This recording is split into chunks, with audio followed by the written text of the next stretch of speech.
Hello there, you're now with me, Lorenzo Isaac, for TVS News at 5. Let's begin with our top stories. Following the major power outage affecting Klang Valley at noon today, Tenaga Nasional Berhad TNB had successfully restored electrical supply to all affected areas at 3:02 p.m. TNB stated that most of the affected areas were restored in stages as early as 20 minutes after the outage broke, through its technical personnel. An investigation conducted by TNB found that the power supply disruption that started at 12:39 noon today was caused by an equipment failure in Yongpeng North Main Supply Substitute PMU in Yongpeng, Johor. It has resulted in 2.2 gigawatts of power loss, which is equivalent to 10% of the entire supply demand in Peninsular Malaysia. TNB, in a statement, apologized for the inconvenience and difficulties experienced by users due to this disruption. Earlier at 12:39 p.m., several parts of the Klang Valley were hit by a major blackout. Millions of users surrounding Petaling Jaya, Shah Alam, Bangi, Selayang, Cheras and Bandar Sunway were largely affected. Earlier during the outage, we got in contact with our media counterpart from Kuala Lumpur, Nicholson Yambar, to give his insights. Let's hear it from him. Terima kasih rakan media di Kuching, Sarawak. Kami di sini sebenarnya mengalami bekalan elektrik terputus pada jam kira-kira pukul 12.50 tengah hari ini sebenarnya, khasnya di kawasan Lembah Kelang ataupun di Kuala Lumpur, dan antara kawasan yang dipercayai terlibat adalah Bangi, Serdang, Ampang, Shah Alam, Subang dan juga pusat Bandaraya Kuala Lumpur, juga beberapa negeri di semenanjung Malaysia sebenarnya, dan ini turut dibuktikan dengan beberapa aduan ataupun laporan yang mana pusat beli belah di ibu kota turut mengalami masalah terputus bekalan elektrik ini, dan difahamkan berdasarkan permatian juga beberapa negeri dilaporkan turut terjejas dengan masalah bekalan elektrik ini, antaranya di Kedah iaitu di Alor dan juga Sungai Petani, di Negeri Sembilan, Nilai dan Seremban, Pahang, Kuantan, Pekan. Ini antara negeri selain pada di Lembah Kelang dan juga di Selangor itu sendiri. Di luar negeri lain juga ada terlibat dengan masalah terputus bekalan elektrik ini sekitar jam 12.50 tengah hari tadi. Dan susulan itu Tenaga Nasional Berhad ataupun TNB ada memaklumkan mengesahkan gangguan bekalan elektrik ini melibatkan beberapa kawasan ataupun 10% daripada keseluruhan bekalannya, dan menerusi kenyataannya di media sosial, gangguan elektrik tengah hari tadi sebenarnya melibatkan 2.2 gigawatt.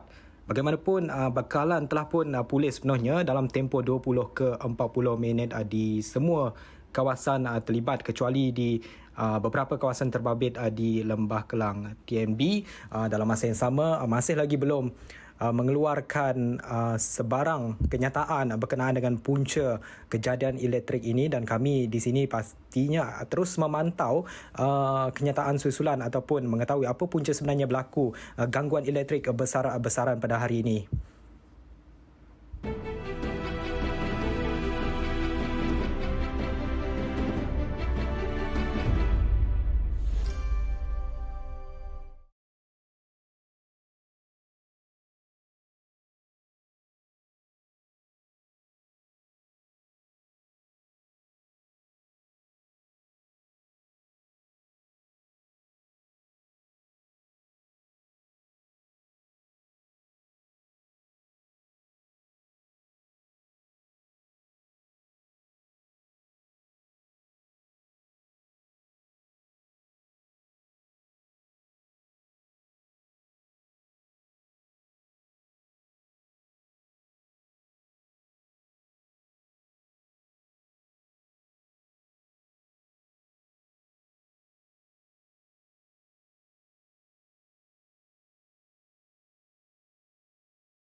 Welcome back. African swine fever ASF is a devastating hemorrhagic fever of pigs with mortality rates approaching 100%. However, ASF is not a threat to human health and cannot be transmitted from pigs to human. Nonetheless, humans can act as a carrier for the virus on their clothing, shoes and equipment and spread the disease.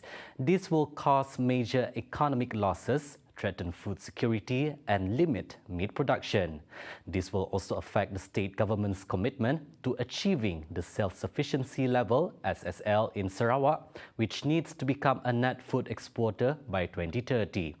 According to Deputy Premier of Sarawak, Dato' Ahmad Douglas Ugahambas, the target to achieve by 2030 in terms of livestock and production and commodities is the export from the swine sector to increase to 1,120 million ringgit by 2030. Now, we've had the opportunity to speak with Department of Veterinary Services, DVS Sarawak, Director Dr. Adrian Susin Ambut. So, Dr. Adrian, how can you assure the general public that pork production in Sarawak is safe to be consumed by humans and that the economic importance of the said industry? Okay, pork in Sarawak is still safe to consume. If you buy pork from the retail shop or in the butcher shop, they are all from the healthy pig, so it's safe to consume. In Sarawak, we have this pig farming area in Pasir Puteh that produce almost 80% of the pig in the market. They are safe. They are pig farming area Pasir Puteh was recognized as African swine fever free compartmentalization. So we also export about 2,000 pig weekly to Singapore. And this farm is free from African swine fever. So those pig slaughtered for human, the Department of Veterinary Service, we do conduct post-mortem inspection and also anti-mortem inspection to ensure only healthy pig are slaughtered. And then this meat, this carcass will be inspected by us and then passed by us before it sold to the public. So we can assure the public that the pig are healthy and the pork that was sold in the market also healthy for fit for human consumption.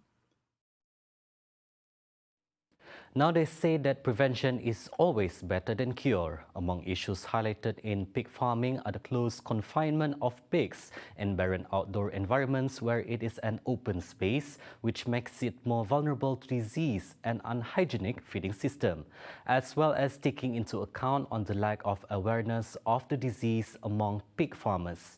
Dr. Adrian, what are the preventive measures aimed at minimizing the risks of the African swine fever virus spread, especially in the modern pig farm system? Modern pig farm is actually a concept that we want to promote. MPF, modern pig farm, there are 4 criteria of this modern pig farm. First one is a closed house system. Closed house. The old system is open system, but we introduce closed house where the pig rest in the closed house with ventilation, and the pig inside is very they can the pig is very comfortable inside the house because it's cold, controlled environment. Secondly is to practice strict biosecurity. Modern pig farm is about biosecurity, to restrict movement of animal and to ensure that there is no disease coming in and disease going out. So the biosecurity that tackle those things. Biosecurity is very important. The entrance, the farm has to be properly gated, and then only authorized visitors can enter the farm. They have to change clothes and they have to maybe take bath before they enter the farm. That is to ensure the farm is free from animal disease. So number 3 is good animal husbandry practice. Good animal husbandry practice cover of good management, uh, health management, herd health management, also animal welfare also inside, and then the third one is zero discharge. Zero discharge mean waste management, where the waste from the pig is properly treated uh, with zero discharge, or they have their own waste management system to ensure that the waste from the pig does not pollute the environment. So we want to ensure the is environmentally friendly farming, does not pollute the river and so on. Sarawak's pork industry is a major income-generating industry for the state, with exports earnings over 303.3 million ringgit for the period of 2018 to 2021. State Minister for Modernisation of Agriculture and Regional Development, Dr. Stephen Rundi Utom, said the domestic pork industry is well developed with the adoption of modern farming technologies. So, Dr. Adrian, with such initiatives, what are the current and future expansions of the swine industry in Sarawak? So in Sarawak, we identified 3 areas for pig farming area. One is existing one at PFA Pasir Puteh, Simunjan, which produce more than 100,000 porkers a year, valued about 100 million a year. So this is the industry that contribute to the net exporter of food by 2030. The other one is approved by the state government now is a pig farming area, Selangau, about 230 hectare. And the third one is also extension Samarakan, Bintulu, a new area, Samarkand Bintulu, also identified as pig farming area. So with the establishment of the three pig farming area, we can develop this swine industry. We can transform the industry into modern pig farm, so that we can become a net exporter of food by 2030. Because currently we export 2,000 weekly to Singapore. So with the expansion of this development, we can further export more pork to supply to Singapore, neighboring country, and even to Hong Kong. There is a huge potential because taking into account Sarawak State is FMD free. We are FMD free certified since 2004. So this entitles us to export our product beside improving the food safety, improving the farm biosecurity, and then to ensure that the product is fit for human consumption and comply to the international standard.